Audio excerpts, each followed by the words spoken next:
Welcome to Addiction Group's podcast, where we address pressing questions about addiction. Our goal is to provide insight and guidance for those seeking answers. I'm your host, Anna. Welcome back to Addiction Group's podcast. Today we're discussing a very important and pervasive issue, alcohol use disorder, or AUD. We've got an expert here with us to break it down. Ben, welcome to the show. Thanks for having me, Anna. It's great to be here to talk about this crucial subject. Let's dive right in. Ben, can you explain to our listeners what alcohol use disorder is?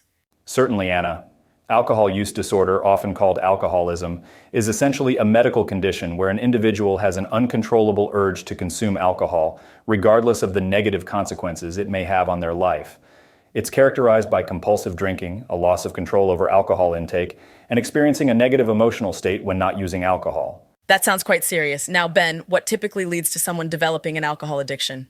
It's a progressive issue, Anna. It often starts with social or binge drinking, which then escalates to frequent overdrinking. Over time, this behavior can evolve into alcohol addiction. Common risk factors include dealing with mental health issues, succumbing to peer pressure, having a family history of AUD, or even experiencing low self-esteem. It's interesting that not everyone who binge drinks will develop AUD. How do we define what's too much when it comes to alcohol consumption? Right, most binge drinkers don't develop AUD, but moderation is key. For men, it's consuming 2 or fewer standard drinks a day. And for women, it's 1 or fewer. Anything above these levels, like 12 to 15 drinks a week, or binge drinking more than 5 drinks in one occasion, is considered overdrinking. So, how can someone tell if they have alcohol use disorder? Are there any specific signs people should be aware of? The most obvious signs are drinking too much or too often, but there are other questions professionals use to diagnose AUD. For instance, in the past year, has someone found themselves drinking more than they intended to, or tried to cut back but couldn't? Have they given up activities they once enjoyed for alcohol? These sorts of behaviors can point to a problem. And what about the severity of this disorder? How is that determined?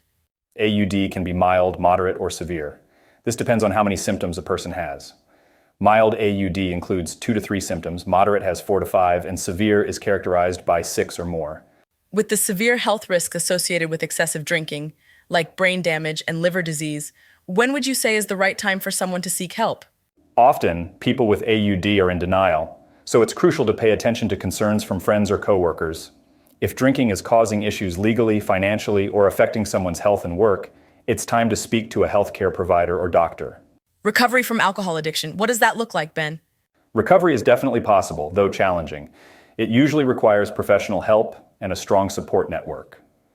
Treatments range from inpatient rehabilitation, where individuals receive around-the-clock care, to outpatient services, medications, short-term therapy, and mutual support groups that offer help to maintain sobriety post-treatment. It's so vital to have a supportive environment when tackling something as serious as AUD. Well, that wraps up our chat for today on Addiction Group's podcast. Ben, thank you for sharing your insights on this pressing topic. It was my pleasure, Anna. If anyone out there is struggling or knows someone who is, remember that help is available and recovery is possible. Don't hesitate to reach out for support. We hope our listeners have found this conversation enlightening. Remember, you're not alone in this journey. Until next time, take care of yourselves and each other. Thank you for tuning into Addiction Group's podcast. We hope our discussions bring clarity to your queries about addiction. Remember, we're here to support and guide you. Until next time, stay informed and stay strong.